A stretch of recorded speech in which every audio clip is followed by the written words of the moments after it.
786. இது முஸ்லிம்களுக்கு மட்டுமல்ல, ஹிந்து மதத்திற்கும் புனித எண் தெரியுமா? 786.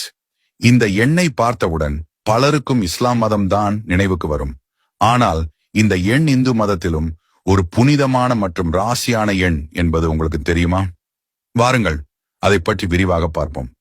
முதலாவதாக, ஒரு சுவாரஸ்யமான நம்பிக்கையின்படி சமஸ்கிருதத்தில் 7, 8, 6 என எழுதி அதை தலைகீழாக பார்த்தால் அது ஓம் என்ற பிரணவ மந்திரத்தைப் போல தெரியும் என்று கூறப்படுகிறது.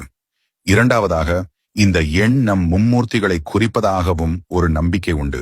அதாவது பிரம்மா, விஷ்ணு மற்றும் சிவன்.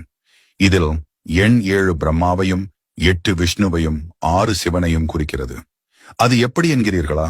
பிரம்மாவுடைய படைப்பின் முக்கிய அம்சம் நம் கண்களால் காணக்கூடிய நிறங்கள். அது வானவில்லின் 7 நிறங்களை குறிக்கிறது. அடுத்து பகவான் விஷ்ணு 8 திசைகளில் இருந்தும் நம்மை காப்பவராக கருதப்படுகிறார். சிவபெருமான் 6 காலங்களுக்கும் அதிபதியாக இருக்கிறார். அதனால் அவரை காலத்தின் அதிபதி என்றும் அழைப்பார்கள். இதை வேறு ஒரு விதமாகவும் கணக்கிடலாம். 7, 8, 6 இந்த 3 எண்களையும் கூட்டினால் 21 வரும். 7 + 8 + 6 = 21. இப்பொழுது அந்த 21 உள்ள 2 எண்களையும் கூட்டினால் நமக்கு 3 என்ற எண் கிடைக்கும். 2 + 1 = 3.